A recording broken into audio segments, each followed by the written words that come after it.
Itinayo ang tore para tumagal laban sa mga bomber, bagyo at pinakamasamang kayang ihagis ng Atlantic.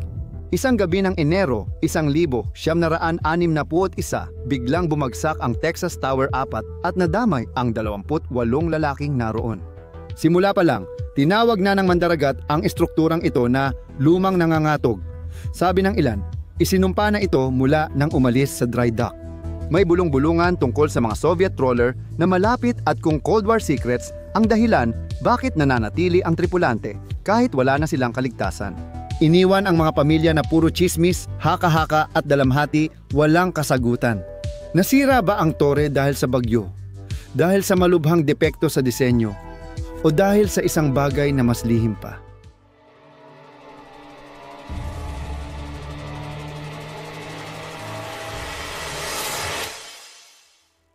Noong Agosto 1, 1952 nag-ulat ang mga mananaliksik mula Lincoln Laboratory ng Massachusetts Institute of Technology kung paano matukoy ang Soviet long-range bomber bago makarating sa Amerika. Noon, umaasa ang United States sa kombinasyon ng ground radar, eroplanong may radar, at Navy picket ships sa Atlantic. May limitasyon ang lahat. Ang mga eroplano ay kayang lumipad ng ilang oras lang kada biyahe. Kayang maglayag ng barko ng malayo, pero madali itong maapektuhan ng masamang panahon at sirang makina. Nagpanukala ang Lincoln Lab ng alternatibo, mga permanenteng radar station malapit sa baybayin nasa mababaw na dagat, mga 80 hanggang 100 milya mula sa United States coast. Ang mga Texas Tower ay parang mga oil platform sa Golpo ng Mexico, karaniwan noong early 1950s. Ang mga radar platform na ito ay nakaangkla sa ilalim ng dagat at kayang manatili roon ng maraming taon para magbigay ng matatag at malayuang radar coverage. Hindi lang ito teknikal na eksperimento, konektado rin ito sa estratehiyang nuklear. Noong 1950s ang mga Soviet bomber tulad ng Tupolev Tu-75 Bear ay kayang tumawid sa Arctic at umatake sa mga lungsod ng Amerika. Mahalagang matukoy sila agad para makapagpalipad at makasabat, bawat minuto ay mahalaga. Pagkatapos ng Pearl Harbor noong 1941, naging mataas na prioridad ang malayuang pagtukoy. Ang Air Defense Command ay nagtatayo ng Distant Early Warning Line sa buong Alaska, Canada at Greenland para matukoy ang mga banta mula sa Arctic, ngunit lantad pa rin ang mga daanan mula sa Atlantic. Kayang makita ang mga high-altitude bomber pero ang mababang lipad na eroplano, mas mababa sa 500 talampakan, ay lumalabas lang sa radar kapag malapit na sa target. Ang Texas Tower ay ginawa para punan ang puwang na iyon. Ang mga radar ng tore ay direktang konektado sa Semi-Automatic Ground Environment Network, isang makabagong sistema ng malalaking computer na nagtitipon ng datos mula sa maraming lugar para mapabilis ang pagsubaybay at pagharang sa depensa ng himpapawid, kapalit ng mabagal na voice relay sa ground controller. Noong Cold War, iminungkahi ang 5 radar tower sa shoal ng North Atlantic para palawigin ng daan-daang milya ang saklaw ng radar ng United States sa dagat, na magdadagdag ng hanggang 30 minuto babala laban sa Soviet bomber. Navy ang magdidisenyo at magtatayo, Air Force ang magpapatakbo. Binuo ang grupo ng consultant at inhinyero, kasama ang Woods Hole Oceanographic Institute para magbigay ng datos sa hangin at alon sa matitinding kondisyon ng lugar. Pagsapit ng Oktubre 1, 1954, kinumpirma ng pag-aaral sa inhinyeriya na posible nga ang mga tore. Kaya ang Texas Tower Program ay lumipat mula sa konsepto patungo sa konstruksyon. 2 kumpanya ng arkitekto at inhinyero ang naatasang magdisenyo ng mga tore. Pareho silang may karanasan sa marine engineering, ngunit hindi sa laki ng proyektong ito. Ang disenyo ay simple sa teorya, ngunit komplikado sa aktwal na paggawa. Magtayo ng permanenteng radar station sa Atlantiko. Dapat matibay laban sa bagyo at malalaking alon, pero magaan para madaling buuin at hilahin sa tamang pwesto. Ang taglamig na bagyo sa Atlantiko ay madaling lumikha ng alon na 10 metro ang taas. Ang mga bagyo tuwing tag-init at taglagas ay kayang magdala ng hangin na umaabot sa 100 at 20 milya bawat oras, at ang mga alon na lampas 15 metro ay hindi na bago sa malalim na tubig. Isang tatsulok na plataforma na gawa sa bakal na may 55 metrong gilid ang dinisenyo upang tumayo sa 3 guwang na bakal na saison. Halos 4 na metro ang diametro. na pinuno ng konkretong lining at pinalakas ng bakal. May tangke ng gasolina, imbakan ng tubig at mga tubo sa bawat paa para sa serbisyo. Ang isang paa ay may seawater intake at desalination plant para gawing inuming tubig.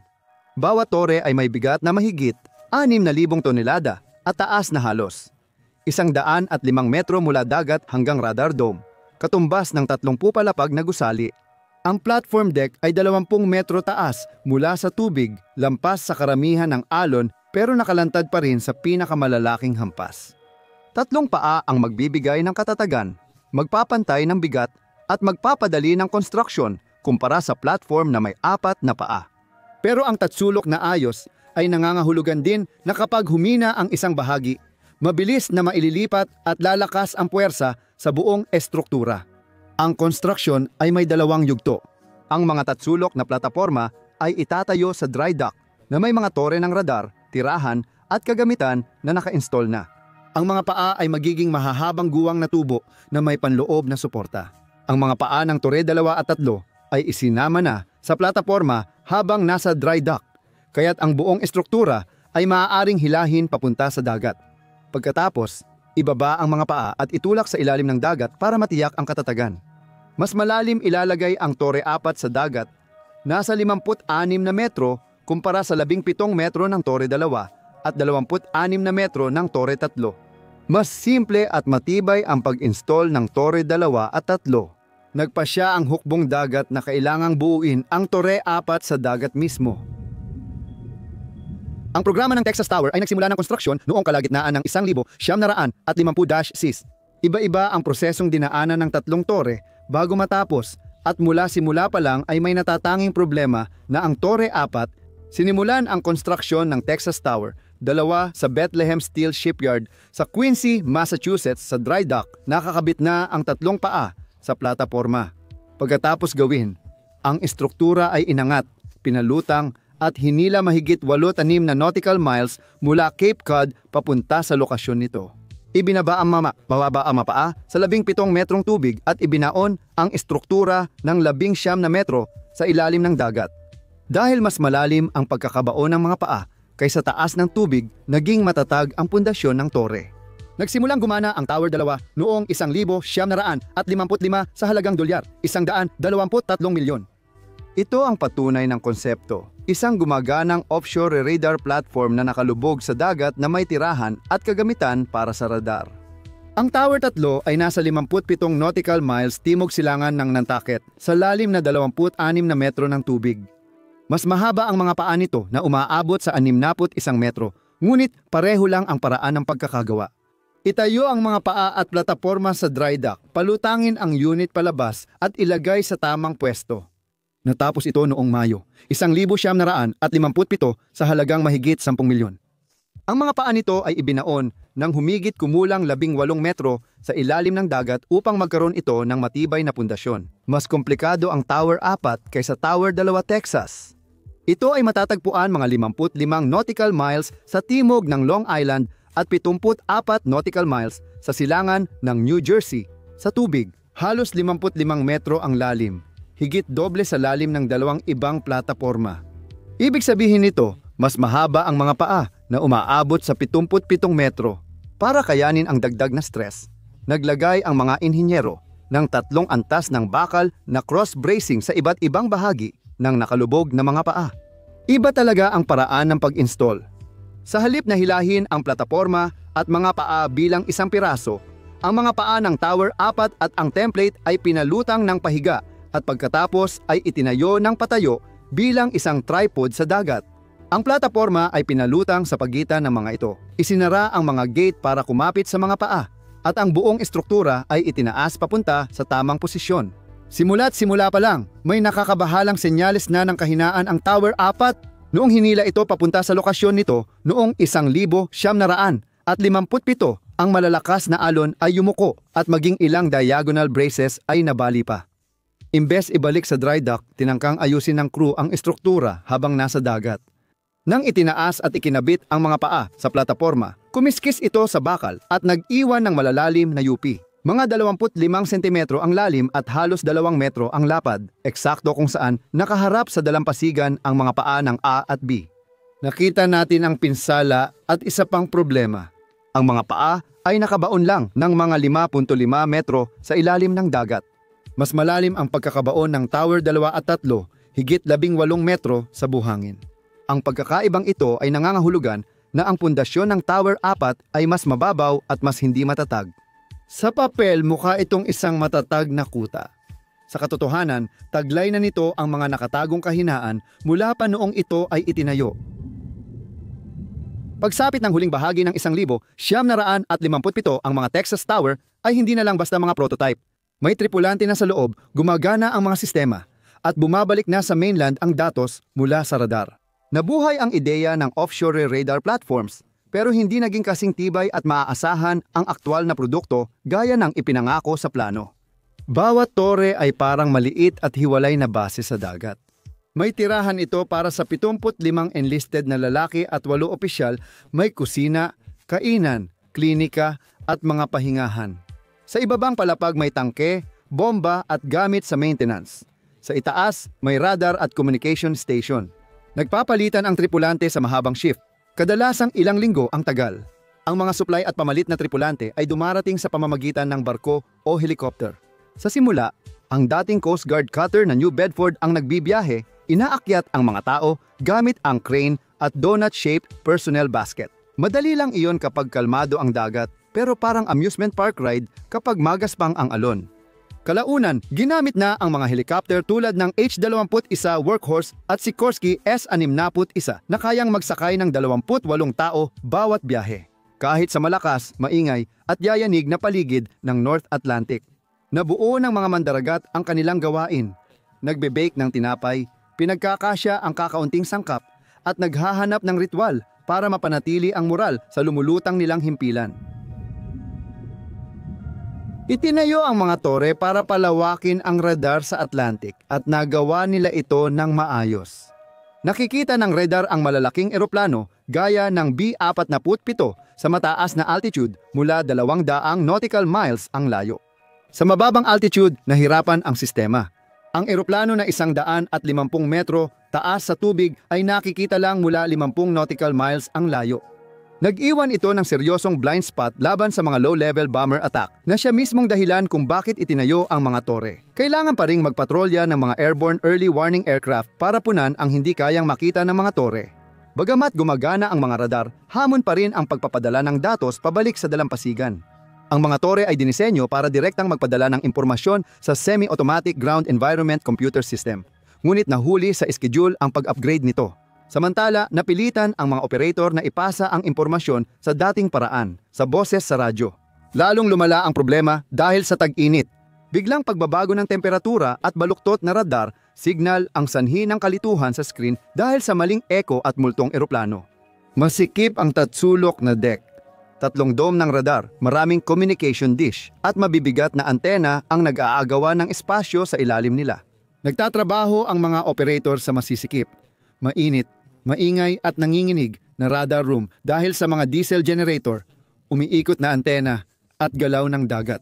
Dahil sa sobrang dami ng kagamitan na siksik-siksik sa isa't isa, hindi maiiwasan ang electromagnetic interference at ang resulta ay isang sistemang madalas hindi mapagkakatiwalaan lalo na kapag pinakakailangan ito.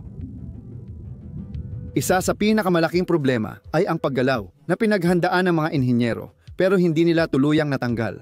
Nakafix ang mga tore pero may mga bagyong nagpapagalaw at nagpapayanig sa mga ito. Dahil sa madalas na pagyanig, tinawag ng Air Force ang Tower 4 na lumang yayanig. Nakakailang ito para sa mga tauhan at kailangan din ng radar ng matibay na plataporma para gumana. Mas malala ang problema sa Tower 4 dahil sa mas malalim na tubig, mas bumabaluktot ang mahahabang paa nito. Mababaw ang pundasyon kaya mahina ang kapit sa ilalim ng dagat. Ang natamong pinsala habang ginagawa ay nagdulot ng mga mahinang bahagi na nagpalala sa panginginig. Pagsapit ng huling bahagi ng 1,958, halos isang taon matapos, mas matindi na agad ang stress sa estruktura ng Tower 4 kaysa inaasahan. Noong 1,958, gumagana na ang Texas Tower, ngunit darating pa lang ang pinakamalaking pagsubok nila. Malupit ang North Atlantic at sa loob ng isang taon, tinamaan ng bagyo ang Tower 4, ipinapakita ang kahinaan ng disenyo at pagkakagawa nito. Noong ika-24 ng Agosto, 1958 namataan ng National Oceanic and Atmospheric Administration ang isang tropical storm mga 260 nautical miles sa silangan-hilagang silangan ng Miami. Sa ilang araw, lumakas ito at naging Hurricane Daisy na may hangin na 120 knots o 140 milya bawat oras. Halos dumaan si Daisy mismo sa ibabaw ng Tower 4. Naghatid ang bagyo ng alon na lampas 15 metro at hanging mas malakas sa kaya ng tore. Pagkatapos dumaan ni DAISY, sinuri ng mga diver ang tore. Kayang itulak ng 15 metrong alon ang barkong bakal na parang laruan. Hindi tinatabla ng tore ang mga alon, bagkus hinarap nito ang lakas ng mga ito. Bawat hampas ng alon ay nagdadala ng matinding puwersa sa mga haligi. Paulit-ulit, yan lagi kong natutuklasan sa mga kwento ng tubig. Itinutulak ng dagat ang lahat ng estruktura, disenyo at tao hanggang hangganan. Natagpuan ng mga maninisid ang maluwag na brace sa 20 metrong antas sa gilid ng AB. Ang parehong gilid na nasira noong ginagawa pa lang. Hindi matibay ang brace. Tinawag muli ng Navy ang orihinal na kontratista para ayusin ito bago matapos ang trabaho. Ang Tower 4 ay tumanggap pa ng 5 bagyo noong taglamig ng 1900 at 58 at 50 na may hangin na umaabot sa 70 milya bawat oras at mga alon na 10 metro ang taas. Natapos ang pagkukumpuni noong Mayo, 1950. Pagkatapos, iniulat ng mga diver na malinaw na nabawasan ang paggalaw ng tore. Sa ngayon, mukhang matatag ito. Hindi nagtagal ang tibay na iyon. Noong Enero 1900 at 60 iniulat ng crew sa Torre 4 ang kakaibang tunog at hindi normal na paggalaw na lampas sa karaniwang pag-uga. Isa pang pagsisid na inspeksyon ang ipinag-utos. Noong Pebrero, kinumpirma ng mga diver na may mas marami pang maluwag na brace sa AB plane sa 8 at 23 metro na nagpapakitang bumalik ang parehong kahinaan. Matapos ang mga naunang pagkukumpuni, muling pinasuri ng Air Force sa isa sa orihinal na kumpanyang nagdisenyo ang estruktura. Malinaw ang hatol. Kung walang agarang aksyon, baka hindi tumagal ng 1 taon ang Tower 4. Nagbabala ang punong inhinyero. Emerhensya ito. Kung hindi natin gagawa ng aksyon ang tore na ito, maaari nating itong mawala, maliban na lang kung may magagawa bago mag-Agosto 1. Minungkahi ng mga inhinyero na maglagay ng X-shape na bakal sa itaas ng waterline para palakasin ang mga paa ng tore. Malaking trabaho ito na nagkakahalaga ng higit 50,000, halos 5% ng orihinal na construction budget. Natapos ang trabaho noong Agosto, 1960 at kinumpirma ng design engineer na naibalik sa orihinal na lakas ang Tower 4. Sinabi nila na kayanan nitong tiisin ang hangin na 125 milya kada oras at along 11 metro. Halos 1 buwan lang ang nakalipas, may dumating muling bagyo na susubok sa mga pahayag na iyon. Noong Setyembre 1960 at 60 tumawid si Hurricane Donna sa Atlantic, umabot sa Category 4 na may 100 at 40 mph na hangin sa Florida Keys at humina habang pahilaga. Ngunit taglay pa rin nito ang lakas. Naalala ng Air Force Command si DAISY at inilikas ang lahat mula sa Tower 4 bago dumating si Donna na napatunayang tamang desisyon. Noong ika-12 ng Setyembre, 1960 at 60 tumama si Bagyong Donna sa tore na may hangin na umaabot ng 130 mph at mga alon na higit sa 15 metro ang taas. Sinira ng bagyo ang flybridge at ang maintenance platform sa ilalim ng deck na gamit ng mga diver. Matindi rin itong nasira ang ilang bahagi ng bagong brace sa ibabaw ng tubig.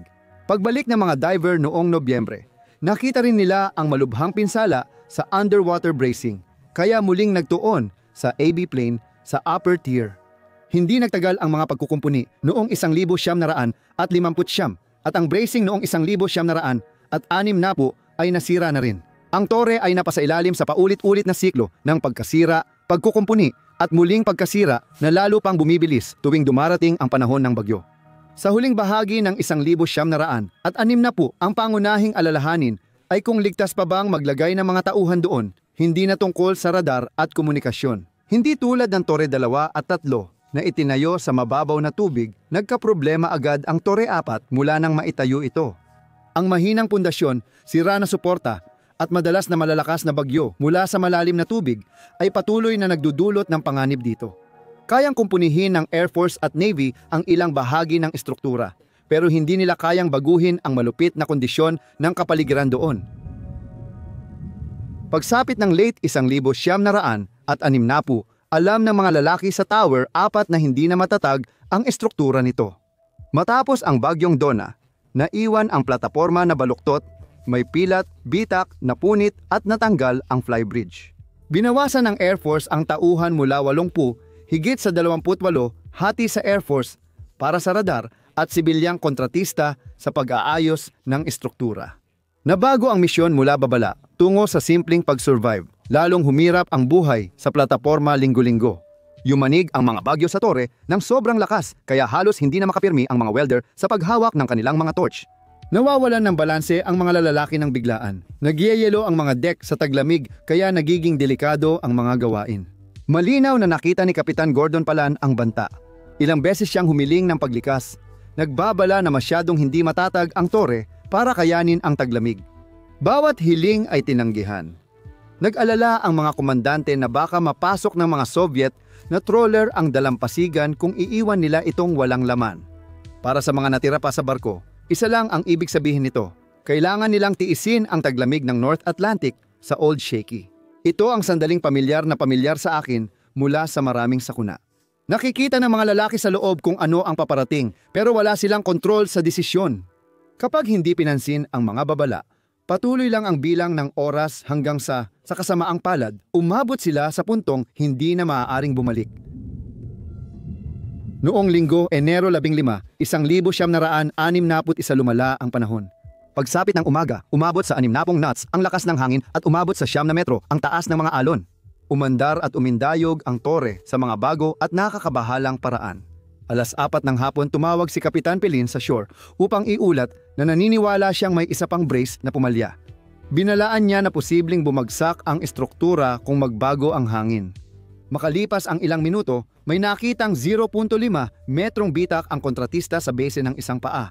Akala nila kakayanin nila hanggang dumating ang mga helicopter kinabukasan, pero lumala pa ang bagyo. Pagsapit ng gabi, umabot sa 11 metro ang alon at 85 knots ang lakas ng hangin. Sa huling pagkakataon, tinawagan ni Kapitan Pilen ang asawa at sinabing paparating na ang United States Ship Wasp Carrier. 7:15 ng gabi, nagpadala ng huling mensahe sa radyo si Henry Schutz. Susunod kong tawag ay mula United States Ship Wasp o dagat. Nakakakilabot ang mga salitang iyon. Hindi siya kinakabahan, kundi tiyak. Kapag nagsalita ang isang lalaki ng ganoon, ibig sabihin ay tinimbang na niya ang mga posibilidad at nakita niyang kulang ang pag-asa. Hindi ito takot, kundi pagtanggap. Ang tahimik na pag-amin na ang kagustuhan ng tao at ang inhenyeriya ay umabot na sa kanilang hangganan. Ang kanyang sinabi ay hatol, hindi mensahe. Isa itong patunay kung paano naunawaan ng mga lalaking sakay ang hindi maiiwasang mangyayari, matagal bago pa ito ipinakita ng karagatan. 5 minuto ang lumipas, nawala ang radar blip ng Tower 4 mula sa screen ng Qatar, New Bedford. Nang tumingin ang mga tripulante sa abot tanaw, wala na ang tore, nilamon na ito ng Atlantiko.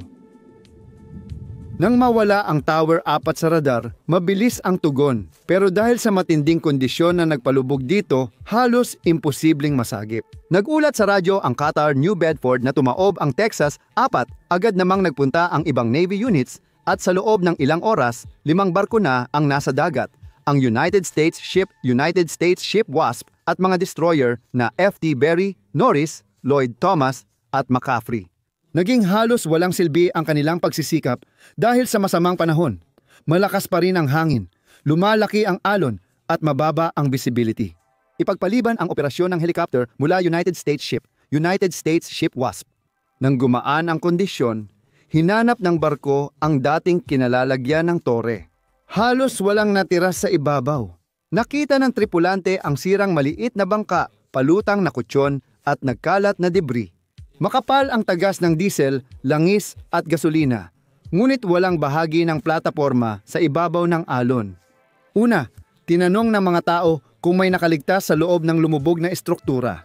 Alam ng submarinero at diver na ang mga bulsa ng hangin ay minsan nakaliligtas ng buhay ng tao sa loob ng lumubog na barko. Ang destroyer na McCaffrey ay nakarinig ng mahina, ngunit malinaw na tunog ng pagkatok sa metal gamit ang sonar na nagpapahiwatig na maaaring may buhay pa o may natitirang tao sa loob. Pumasok ang Navy diver mula shallow water teams kahit delikado magtrabaho sa paligid ng gumuhong 7,000 toneladang bakal. Ang totoo, ang panahon ay apektado lang ang ibabaw at habang lumalalim ang diver, mas hindi niya ramdam ang bagyo. Nakita nilang halos buo pa ang barko, nakahiga ng paralel sa ibabaw, na may matutulis na gilid na 6 na metro lang ang lalim mula sa tubig. Delikado ang kondisyon sa lalim na iyon. Malalaking bakal, hindi matatag na debris, at panganib ng pagguguho ang dahilan, kaya imposibleng magsagawa ng paghahanap. Dinala rin ang mga sibilyang diver sa United States Ship Wasp para tumulong, ngunit hindi rin nila nahanap ang ligtas na paraan ng paghahanap sa loob. Sa huli, wala talagang nakaligtas. Kinabukasan, 16 ng Enero, may mga helikopterong nakakita ng isang bangkay na palutang-lutang malapit sa nasirang barko. Ito ay nakuha ni McCaffrey at nakilalang isang Master Sergeant ng Air Force. May isa pang bangkay na nakita ngunit nawala bago pa ito makuha. Sa kabila ng malawakang paghahanap, wala nang ibang mga labi ang natagpuan. Ang mga lalaki ng Texas Tower 4 ay halos tiyak na itinapon sa dagat nang walang babala nang bumigay ang estruktura. Sa nagyayelong kondisyon at 85 knot na hangin, imposibleng makaligtas sa bukas na dagat. Sa loob ng mahigit ilang minuto, patuloy na sinuri ng mga diver ang nasirang estruktura at natagpuan nilang nakabaon pa rin sa ilalim ng dagat ang 3 pundasyon. Napansin nilang naputol agad ang mga A at C na paa sa itaas ng pundasyon. Napansin nilang ang B na paa ay yumuko malapit sa pundasyon nang hindi nabali. Pinakita nito na pumalya ang mga paa sa pinakamahinang bahagi, dulot ng taon ng pinsala at malakas na bagyo noong Enero. Ang lahat ng 28 na lalaki na sakay ng Tower 4 ay opisyal na idineklarang nawawala sa dagat. Ilang linggo matapos, nagtanong ang mga investigador kung tama ba ang disenyo, pagkakagawa at pag-aalaga sa Texas Tower 4. Noong Mayo 3, 1961 nagsagawa ng pampublikong pagdinig sa Washington ang Senate Preparedness Investigating Subcommittee at ipinatawag ang mga inhinyero ng Navy, opisyal ng Air Force, kontratista, diver at taga-disenyo. Ayon sa mga saksi, iba ang Tower 4 dahil ang mga paa nito ay nakabaon lang ng 55 metro samantalang 18 metro lang sa ibang tore, kaya mas hindi ito matatag.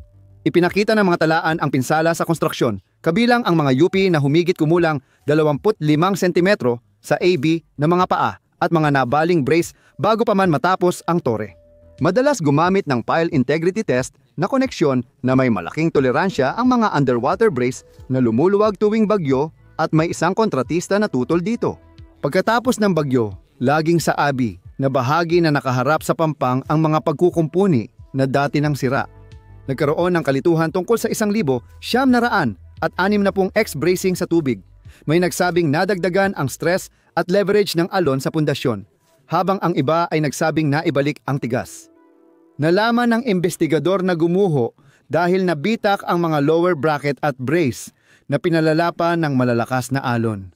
Ayon kay Kapitan Elbers ng Hukbong Dagat, lumampas sa kakayahan ng estruktura ang pagyuko ng mga alon at dapat naging mas mahigpit ang mga orihinal na pamantayan.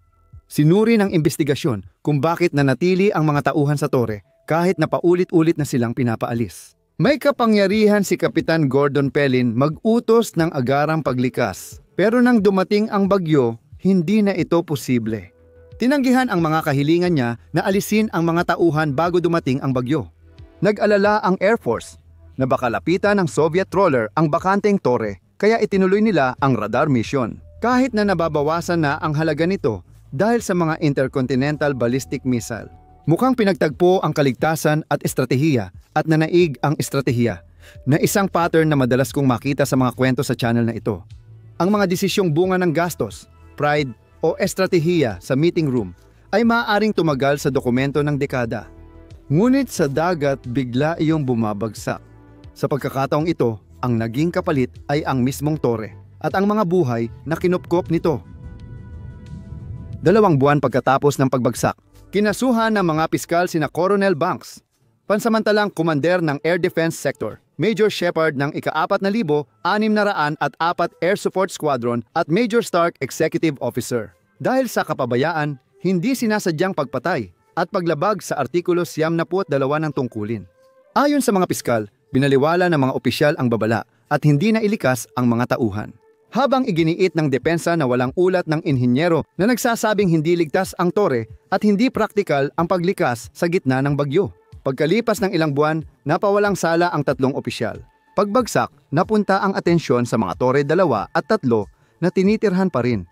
Nagmadali ang hukbong dagat sa inspeksyon kasama ang orihinal na mga kumpanya sa kabila ng pagtatalo at walang natukoy na agarang estruktural na sira.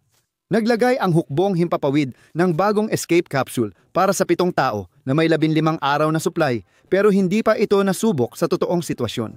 Kahit na ganoon, nawala na ang tiwala ng mga tao sa programa. Noong 1962, itinuturing ng lipas ang mga tore dahil sa pagdating ng mga patrol aircraft na may long-range radar. Ipinakita ng Cuban Missile Crisis noong Oktubre, 1962 na ang pangunahing banta ay long-range missile, hindi bomber.